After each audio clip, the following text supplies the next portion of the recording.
forget that it's there. Here we are once again, ladies and gentlemen.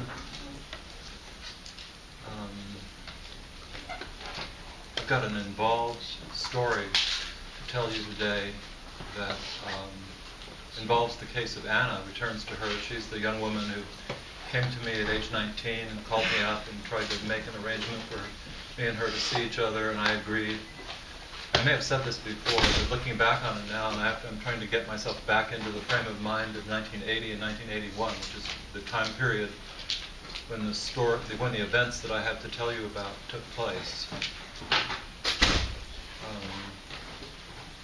One thought that comes back to me from that time very early was I agreed readily to see her when she called me, saying that she was graduating from a high school and being released from an inpatient setting, and she needed a psychotherapist to be supportive of her, and I thought it would be easy. And had I known what she was going to put me through, I definitely would have refused to take the case. Because I thought it was going to be pretty straightforward, and there'd be a little bit of work and stuff like that. But I'd had other cases, people coming out of psychiatric hospitals that had done really well. But once again, the cases that have taught me the most, had I known for any of them what I would go through, I would have refused the cases. So it's good that we don't know what's in store for us, because we'd choose not to undergo the stress, but then we would be cheated out of the discoveries that we make. Anna's influence on my thinking has been immense. Our patients are our teachers. There's just deep truth inside that. Sometimes we are their teachers too.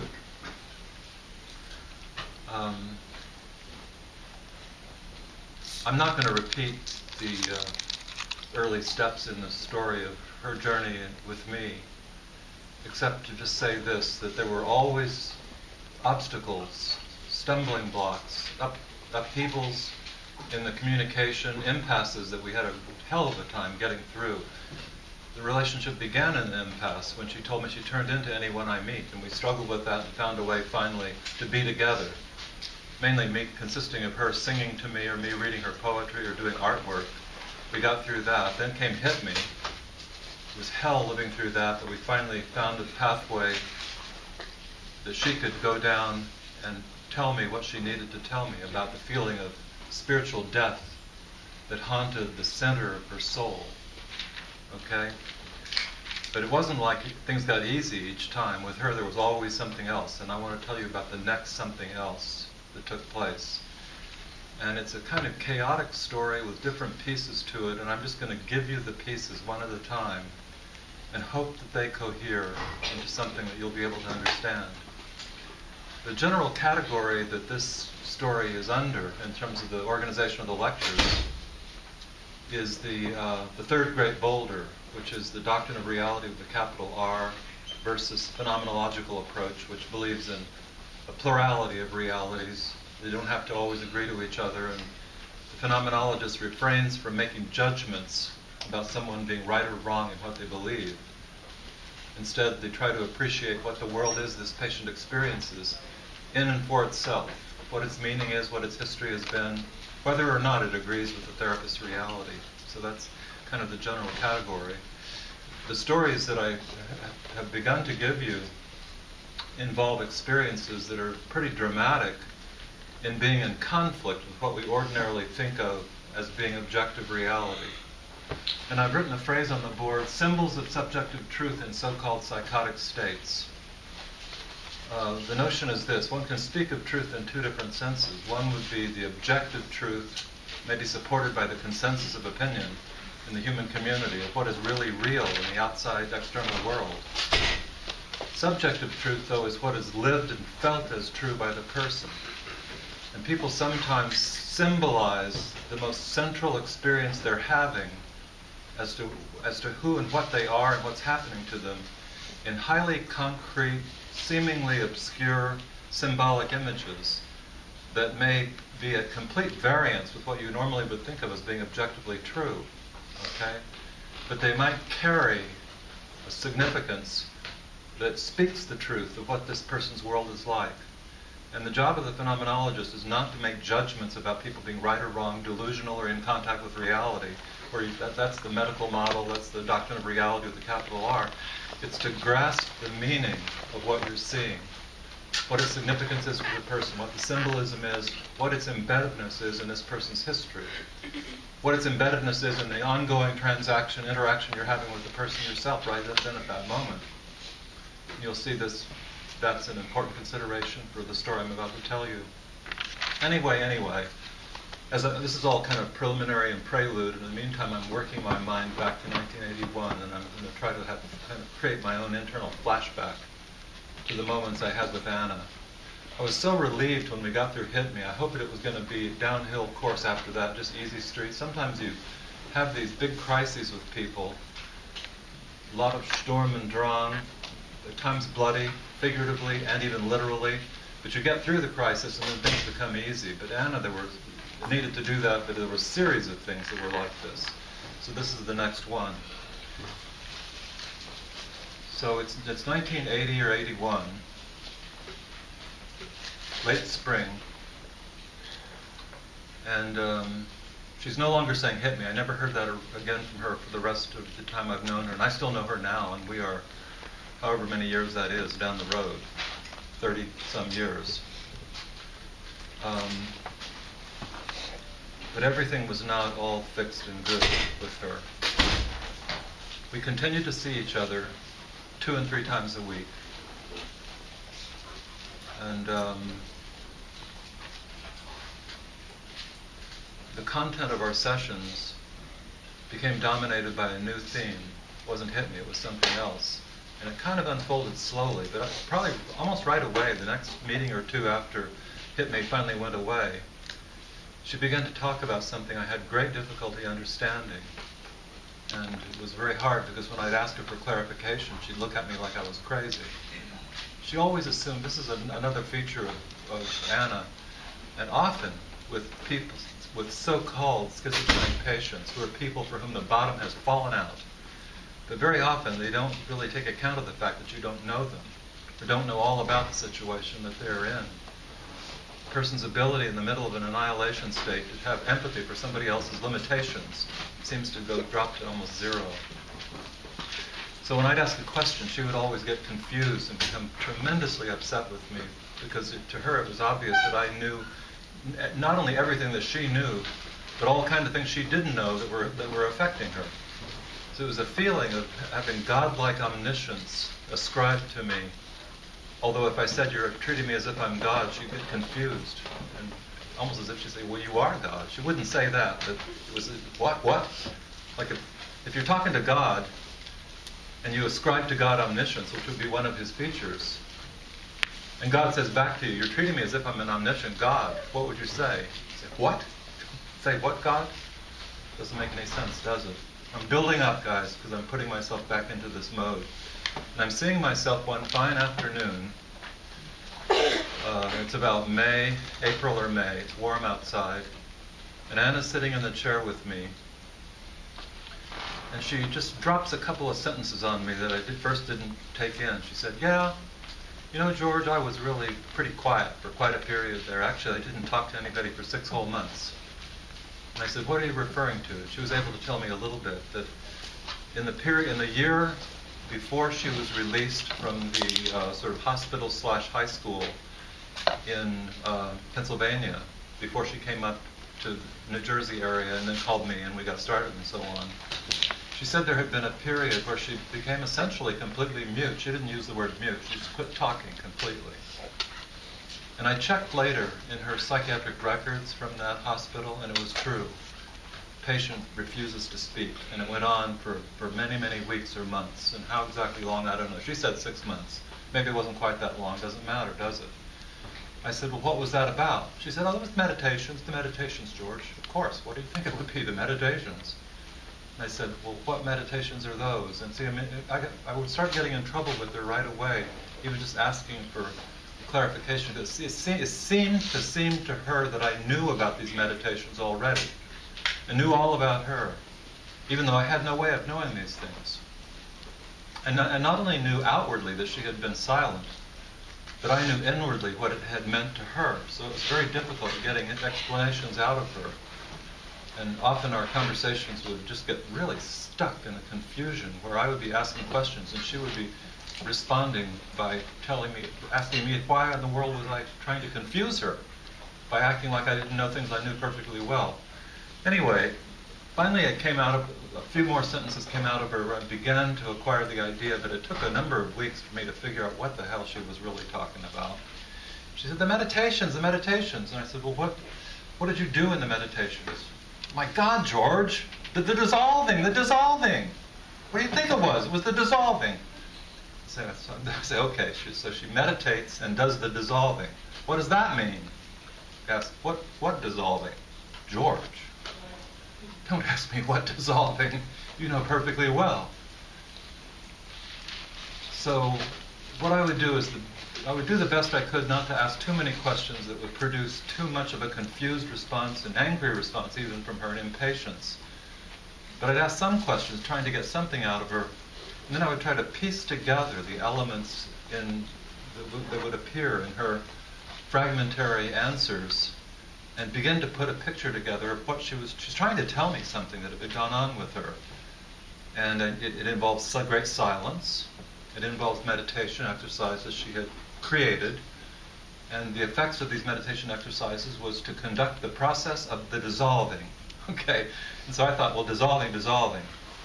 I thought maybe she's talking about passing into an annihilation state, where she herself dissolves, her feeling of her own identity, personal identity and selfhood, Anna, and all her Anna-ness, like dissipating, dissolving, disappearing, evaporating, something like that. I got nowhere with any question that would touch upon a wipeout of her, and that wasn't really right as to what it was. No, George, no. Well, what was dissolving? She said, what was dissolving? The blocks, of course. Then, of course, that uses this term, the blocks. And this is a central ingredient in a kind of an elaborate so-called delusional system. I'll explain to you as the story unfolds. But with each further element being added and any further question on my part of being asked about it, I would run into this thing of her assuming that I knew all about it.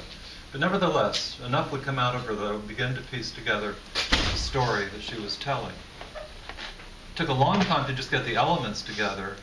Then once they were together, a kind of dramatic, paranoid, delusional structure is what it was about. But then understanding the symbolism of that, the subjective truth inside of it, okay, this is the story of the discovery of that subjective truth, was quite an ordeal. And I want to try to recapture a little bit of the flavor of what it was like and take you into the journey, and it's a really interesting story if I can do a good job. So anyway, the pieces are beginning to come together, but the meaning is still very, very obscure. She had undertaken a great task of meditation. It involved dissolving something. What it was that was being dissolved were these things called blocks. Sometimes she would use interchangeably the word walls for what was being dissolved. I'm a phenomenologist trying to understand what do these words mean? What do they mean uniquely to her? How are they embedded in the world that she has lived in and grown up in and is having again right now with me perhaps too? But I don't know. It's very provisional, very tentative. And working with patients like this, you just have to be able to tolerate not knowing, the uncertainty, the ambiguity, sometimes for hours and days and weeks and months and even conceivably for years. And I'm a believer in the idea you just don't ever give up, not ever, ever, ever. When you die, you have to stop. But that's about it. So this was this very important work. More elements finally began to come together so I could piece a story there into some kind of a narrative. What the blocks were, according to her, and it's difficult to give a description because it involves some things that we don't really have words for, but the words I use would be these. Some kind of inert solidifications, almost like calcifications, that were produced in the core of her brain. That's what a block is, a kind of neural solidity that has appeared there, like a little rock or something crystallizes in her brain. And these things needed to be dissolved. The dissolving was not the dissolution of Anna herself. That's what I initially thought. That's wrong. The dissolving is the dissolving of these inert, crystallized substances that are in her brain. And she said that their presence stopped her from thinking, stopped her from having any feelings, and made her feel she was dying, and did in fact actually killed her. That if they build up too much, it has a killing effect, not only on thought and feeling, but on the person altogether. The person dies.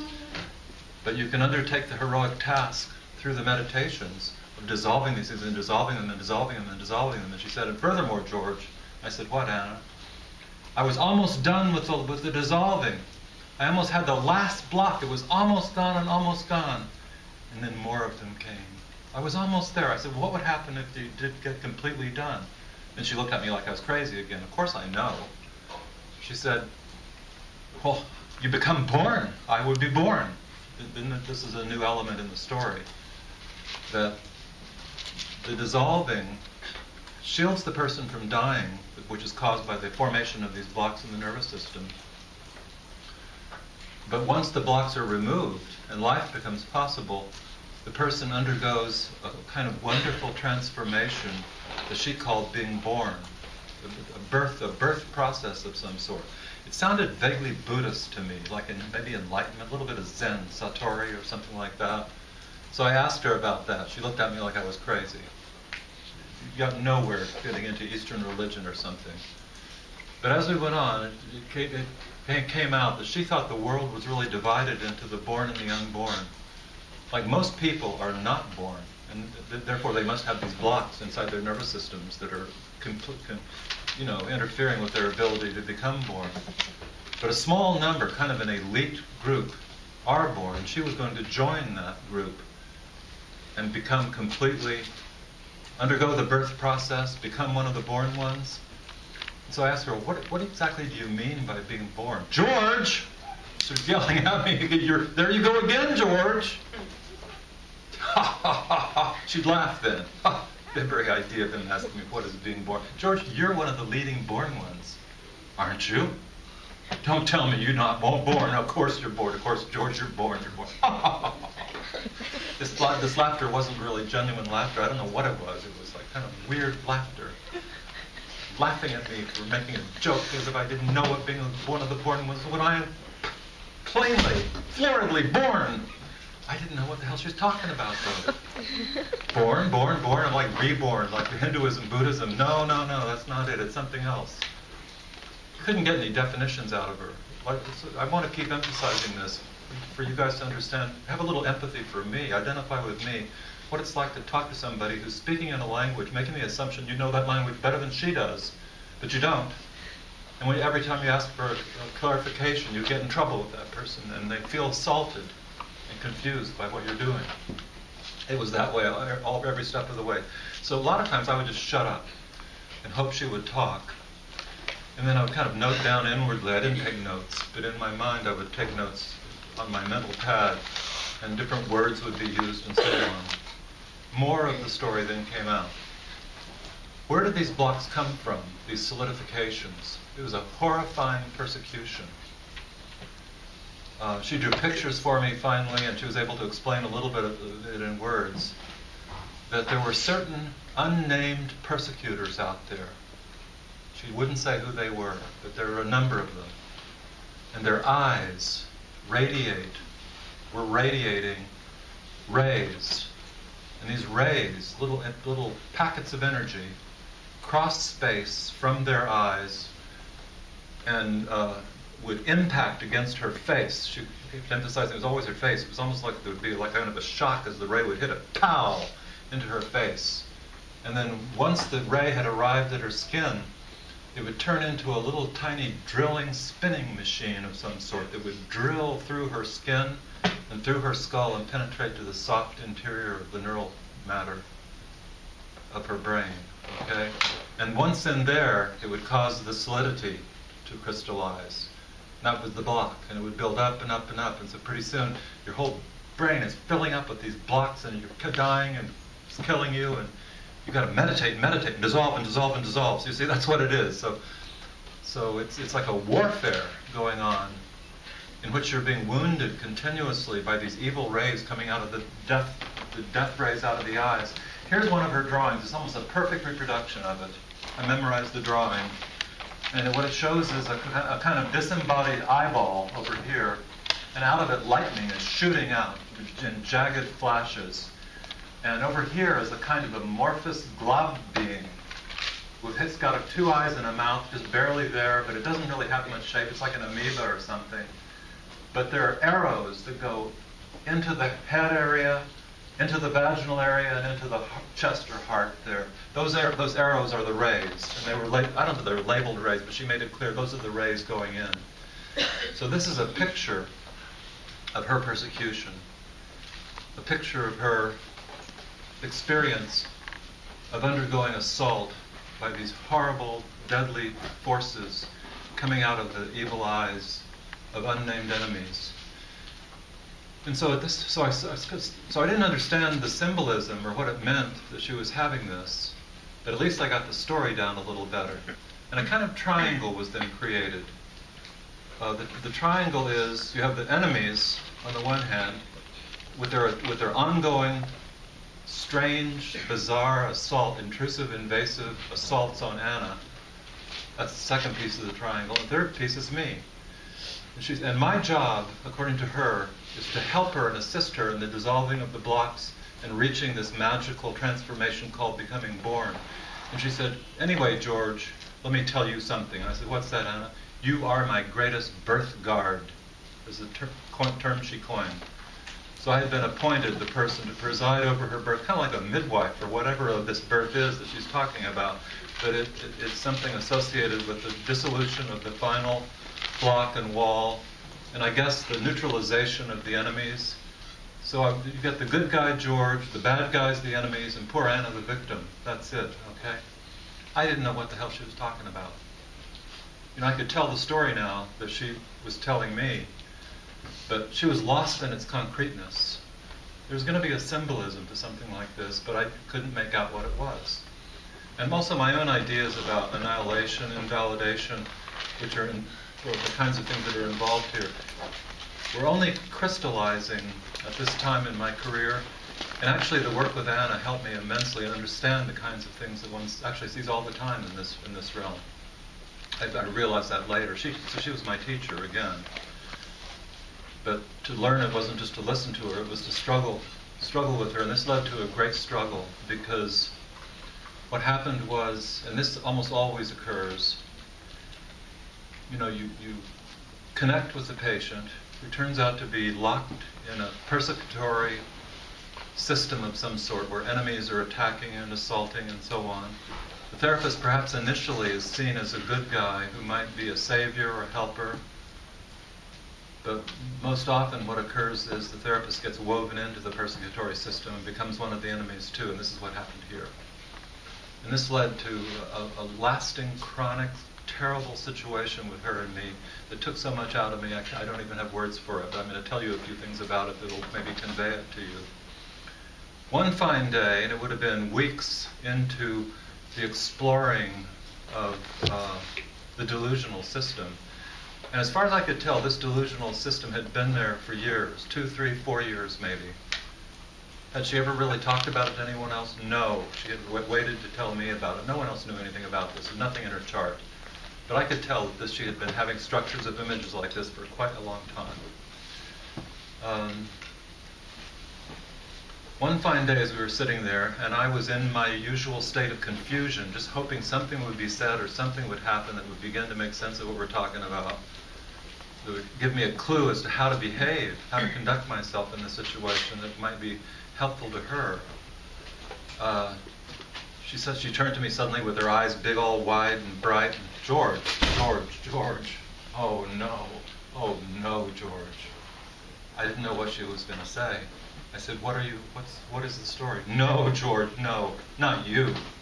Not you too. Oh my God, George. Oh my God, I started shouting. I said, Anna, you have to tell me what's happening. I don't know what's happening. It's again the same thing. You don't know what's happening when you're doing something. Somehow or other it came out. the rays had begun to flood out of my eyes, and they were going into her brain. She said, I was almost there. I had the one or two more blocks to go. The walls were falling. The blocks were dissolving. They were almost there. Oh, God, you too, George? No, no. And so I'm thinking, these rays are coming out of my eyes. They're going in there, drilling through her brain, getting inside there. And I'm doing years of meditation that she's put into this already, too. All my work, all my struggle for nothing, George, because of you, not you, too. It was like that. It's a terrible thing, when you don't have any connection to anything you're doing to someone, but they're telling you that you are actively going about their process of their destruction. That's what this was. So I tried to look within myself to see if there was anything I had been doing, thinking, feeling that I might have communicated to her that would then take the form of this kind of intrusive assault from rays coming out of my eyes. I couldn't identify anything. I begged and pleaded with her, tell me, Anna, what am I doing? What are you seeing I'm doing? She just went wild when I would say that, because to her the rays were flooding out of my eyes. And this is a volitional thing. It's not like I would accidentally do it and wouldn't be able to control it. That would make no sense at all. This was happening. So then she made the following statement, and this is very vivid. I'm getting upset as I talk, but it's good that I am, because I'm working my way back into a very upsetting time, and it's become emotionally very real to me now. So I'm all flaked out. I'll be freaked out for a couple hours after this lecture, I think, because I remember how upsetting it was. She said, George, Anna, what? You must stop. It's killing me. It is killing me! So stop! And then, of course, I would just sit there like an idiot, because I didn't know what she's even talking about. But I can't say I don't know what you're talking about. George, it's killing me. It's taking my life. I'm dying. I'm dying! Going.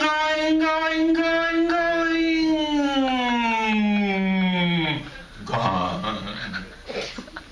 Then she flipped around 180 degrees and wouldn't talk to me anymore in that session. Okay, she just did this. She just used her voice like that. You could just see this person had been there. She was living, but then she's dying, just gone completely. And then she wouldn't answer my questions after that. She just turned her back, and she would leave when the time was up. But I would be given another chance the next time around. At the next meeting, guess what the only thing that was being talked about was? The rays flooding out of my eyes. So this became like hit me. The sole content of our sessions became the struggle with my relentless persecution of her and destruction, ever-renewed destruction of her work of dissolving, and the blockading and rendering impossible the sacred task of her becoming born. And I did this always in the same way, by the rays coming out of my eyes. So I turned into this guy. This is what it is. Day after day, week after week, month after month. I can't remember. It's kind of a traumatic time for me. And battling with a patient like this in a context of so much misunderstanding and confusion, really on both sides, can be seriously traumatic, seriously upsetting. I began to have nightmares about it. I began to dread going to see her, because I would go to see her. We'd sit down together, and 5 minutes wouldn't pass before she'd say, "Oh, God, George, stop it." And we'd go through this whole thing again. She'd be shouting and yelling. She made a picture for me one day, and said, "I got a picture for you." Handed it to me. It was the most horrifying looking thing I've ever seen. It showed a woman's face and a man with an enormous long Pinocchio-like nose, except it was penetrating and piercing her face and penetrating deep into her brain. It looked like a raping. He was raping her with his phallic nose right into her brain and killing her. And I could see that this is somehow related to what I'm doing to her, because these horrible penetrating rays are coming out. They're going right into her brain. And she's trying to tell me what's happening, but I'm not understanding. I mean, I understand it at the level of the literal concreteness. It's not hard. If you listen long enough, pieces come together. You get the little science fiction story that you have there. But this was day after day, week after week, hour after hour, endlessly. And A therapy relationship, and I may have said this to you guys before, but it bears repeating, is a world within the world. And in that world within the world, there's just the two of you. Nobody else is there. And a lot of things can happen, sometimes very violent things, to both people involved. You've got nowhere to go. You can go to people outside, you can take your story and get support or whatever you want, but in the moments of the actual dialogue, if you want to call this a dialogue, there isn't anybody else, it's just the two of you. And how many times did this occur? I couldn't tell you. 25, 30 at least meetings we had that were just consisting only of this. And then a series of things began to happen that actually helped me find a different pathway with her, and I want to tell you what they were. Some of them are not things that I'm terribly proud of telling you. I'm kind of ashamed of them, but they're part of the story, so it's okay. What they indicate, as you'll see, is the great pressure that I was under, and any therapist can be under. When you meet someone wrapped up in a system like this and bringing such passionate energy to it, like, so-called schizophrenic patients, we think of them as so vulnerable and so on, and they are tremendously vulnerable, but that doesn't mean they're weak. They can be incredibly powerful, and Anna certainly could. And her convictions were absolute about this. And don't forget, her conviction that this was happening included a conviction that I knew all about it, so it made it very, very difficult for us. Each time it was the same story. I'd go there, she'd start telling me I was persecuting her. It began to attack my good feeling about myself. I really began to fantasize, and the picture of the man with the nose penetrating the woman's head reinforced this. I began to picture what was happening as I was being submitted to an endless set of accusations that I was raping and murdering my patient's brain. She did not use the word rape, but the imagery was all phallic, intrusive, destructive, so there it was. And this is not the way I like to think of myself. Like, I like to think of myself as kind of a pretty nice guy, kind of an asshole in certain ways. I let this one down and that one down, or wasn't fast enough for this other one, or something else like that. Pissed my wife off or something. But I behave well after she hits me with the frying pan a couple of times. So I'm kind of an okay guy, and I certainly mean well with my patients. I'm very devoted to them. But in this world within a world, I'm only hearing that I'm raping and murdering your brain. That's all I'm hearing. And in a way, it's like holding up a mirror to you. And all you can see in that mirror, in that world within the world, is that you're a killer. And it clashes with the way you want to believe you are. And it can begin to undermine your good feeling about yourself. It can begin to undercut and usurp and take you over. You can get, to some extent, brainwashed by the passionate intensity with which the accusations are presented. She did not consider herself accusing me of anything. She's just telling me what's happening, is what it is. So one day I heard myself say the following thing: this is not George at his finest. This is George at his most vulnerable and reactive and retaliatory is what this is, but I didn't understand it at the time. I'm hearing all about how I'm causing these rays to come out of my eyes, go under her brain, destroy her life, prevent her birth, la-da-dee-da, la-da-dee-da. And I didn't even decide to say this. I heard my voice speaking one day. Anna, stop for a minute. I have something to say to you. I heard this big voice coming, big authority voice coming out of me. I'm not blocking you.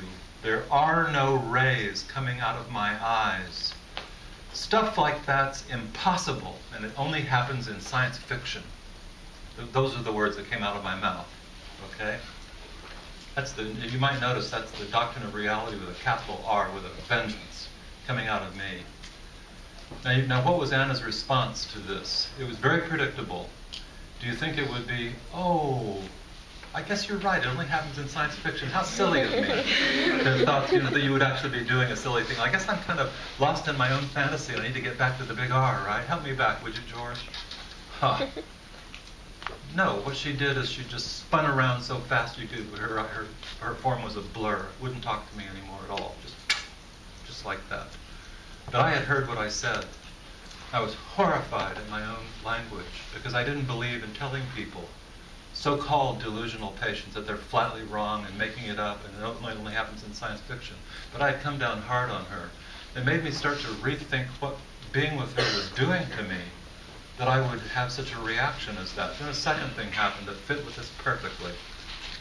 One day, and I remember it being like late August, maybe of 1981. It was hot, muggy, 90 degrees.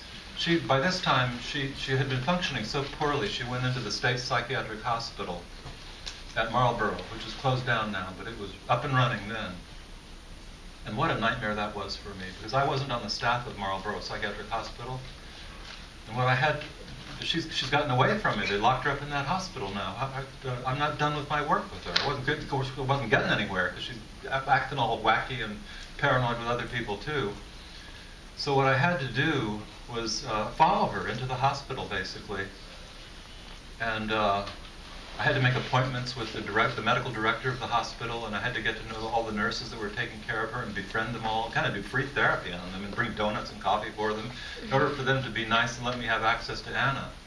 And one of them accused me of coming down there to have sex with Anna. He thought, what kind of a crazy guy is this coming to see this crazy patient? He must be having sex with her. I literally broke out laughing when the woman told me she was afraid that that's what was happening. That was so far away from anything that would even ever enter my mind. But I was trying to be with her, but I had to extend myself very, very far. And I became a member of the staff, an unpaid member of the staff of Marlborough. They gave me a key so I could get into the offices and all like that, so I could continue to work with her. But what was the work? It was just being screamed at that I was raping and murdering her brain. This is part of the context. You're making up science fiction, said I. Then one day, and like I said, it was a very hot day, late August, 81. The air conditioning had failed. I happen to remember this in Marlborough. So we were really hot. It must have been 110 degrees in this office. We were sitting in there, drenched in sweat, both of us. Me being yelled at, or then finally she wouldn't talk to me anymore. It spins around, same old thing, ding, ding, ding, boom, or whatever it is. And I came out of the office and stepped into the outside the building. The buildings were called cottages there, and we stepped into there was a breeze there, thank God. And a young psychiatrist came up to me, a Pakistani resident, perfectly nice guy. I didn't know him well, but I'd met him once or twice. And Anna went about her business to do something else. I don't even know what she was doing there. But he looked at me, this doctor, looked at her, and then looked back at me quizzically and said, Dr. Atwood, is it? I said, yeah, Dr. So-and-so is you. Are you trying to do psychotherapy with that patient? I said, trying. I remember what I said. I said, trying is the operative word. I don't think much therapy is happening here. It's been really frustrating. And then he said, well, Dr. Atwood, don't you know that patient's schizophrenic? Anna carried the diagnosis, chronic undifferentiated schizophrenia. It's been in her chart for years. And so I told him, I said, well, I'm aware that's the label she carries in her chart, but I don't really think in the medical diagnostic terms like that exactly. He said, why are you doing this? Don't you know that schizophrenics can't be helped by psychotherapy? They have a brain defect. There's a metabolic problem there. The chemistry is screwed up, and the only treatment that works at all is medication. Antipsychotic medications. And sometimes like industrial training and structured environment helps a little bit, but you can't do psychotherapy on them, Dr. Atwood. Like, what's the matter with you? Anyway, okay. Here's the strange thing. You wouldn't guess how I would respond to this. You might think I would feel demoralized and pissed off at the guy because I would be needing such moral support, but it wasn't. It was the opposite. I actually stood there in the breeze, still hot, sweating, drenched, dreading ever seeing Anna again. And these words came across the breeze. Schizophrenia can't be helped by psychotherapy. Something's wrong with their brains, Dr. Atwood. They have genetic predispositions that they are born with. It runs in families, you know. You can't do therapy with them. And I felt a deep yes coming out of me. Like, he's right. Yes. She's schizophrenic. Nobody could do therapy with her. It doesn't make any sense because there's something wrong with her damn brain. That's what it is. It is that. It is. It felt so good. I felt like I was just liberated. I felt like I'm flying. The word schizophrenia were so beautiful. It sounded like Maria from West Side Story. Schizophrenia, schizophrenia. And then I went into a horrible reaction to that. I just have these conversations and fights inside my own mind with myself. I don't believe like this, and here I am, sucked in to the biological model. But it taught me something really important. Two things came out of this that are really valuable, at least to me they have been. It helped me, it helped me see, for one thing, that I was being done in by my own patient. I was being done in by her, but I didn't exactly realize how badly it was getting to me. But the fact that I heard myself tell her she was making up science fiction, that's a sign something's wrong with George. That's a symptom, something bad is happening to George, that he's driven to talk this way. This goes with it, the enthusiastic embracing of the psychiatric pronouncements, that she is a schizophrenic, can't be helped by psychotherapy. Contrary to everything that I've believed, and want to believe, and am willing to believe, that there was happening to me, again, highlights the violence I had been experiencing with her. Because you see, if it's true that the so-called schizophrenic really is a schizophrenic, which means they have a brain disease which can't be reached by any human communication, can't be changed by that, there's no point in doing it, give them medications, give them the chemistry, that lifts your responsibility right off of your shoulders. It explains it away as being just due to this X factor that's wrong inside this person. And you have no culpability, no responsibility, you don't have to feel guilty, you don't have to feel to blame in any way at all for what's happening. And that's what was happening to me in the moment as I listened to the beautiful words and felt it's really true. Just give her let her sit on an assembly line and do some industrial work and give her a structured environment and shoot her up on Thorazine or Meloril or whatever drug you want to see if it works for her. Here's a further thought that's kind of a collateral one alongside this. Psychiatry, psychotherapy, clinical psychology needs to think about what the labels in the medical model do for the therapist. Because here was a case where it was transitory, it was temporary, but I was using the medical model label to relieve my own suffering, to lift the burden of guilt and responsibility, to kind of solve the everlasting confusion that I was in about what was happening and why she was feeling so violated by me. And you need something to protect you from the onslaught of the delusional world. And the medical model provides a ready set of weapons to protect yourself, because it defines the whole problem as just being the individual. And a kind of cordon sanitaire is wrapped around you, and you come out pure as the driven snow. You can go home at night, say, boy, that was rough today with those paranoid schizophrenic patients. They really have some bad defects that make them say some crazy things, but I'm going to go watch the Mets and not give it a second thought. So I think that psychiatry, psychotherapy, clinical psychology should make careful, deep studies of how the diagnostic system serves the needs at times, not of the patient, but of the therapist, to survive the transactional, intersubjective, conflictual field of things that happen that otherwise can just get to be too much. So those two things told me that I was in trouble, that Anna was really zapping me very badly, that it was causing me to question my own identity as a clinician. I want to be a healer. She says I'm a destroyer. That's in the world within the world. If you hold up a mirror to somebody and just tell them they're the opposite of what they want to be, it begins to get to them, begins to undercut what they believe in. And I've been through that with other patients too, the same thing, really so hard.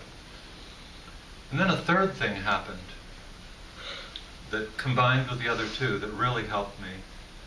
I'm not even sure, looking back on it, I'm not sure what to ascribe the breakthrough to exactly, but I'm just giving you elements of what was happening at the time. The third thing was that one day I came in after a weekend, so it was on a Monday morning, and saw her, and she told me that the night before she had had a terrible, terrible nightmare. I want to tell that nightmare she had and its context. The nightmare was this, or the context was this, that she had been given a 6-hour pass from the hospital for a temporary visit to see if she would do better at home. Her mother had wanted to bring her home for 6 hours, serve her lunch, watch some TV, and take her back to the hospital. I don't know how she would be able to function to do that. If they'd asked me whether she should be allowed to do that, I would say no. But they let her do it. And what had happened during the visit?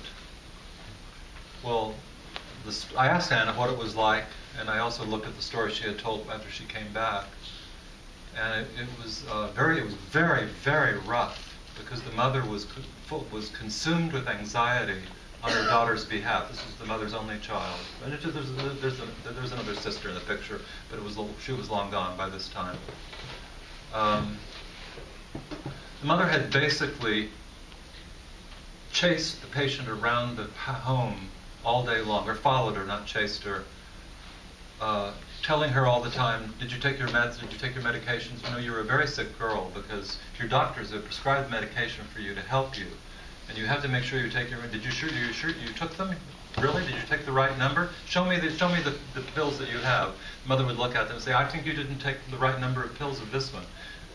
Now, you know it's very important that you follow the prescription the doctors have given you. They've done this for you because you're a very sick girl. Anna did not consider herself a sick girl. She did not think that she was sick or mentally ill in any way at all. And when somebody said she was, she felt assaulted, invalidated, intruded upon, and really hurt really deeply. And she'd go into a rage, and she'd fight with her mother. Leave me alone. Get the hell away from me. But you're a sick girl. You must take your medication. So the whole thing was like that. Then Anna came back to the hospital and had the following dream. And this is the dream.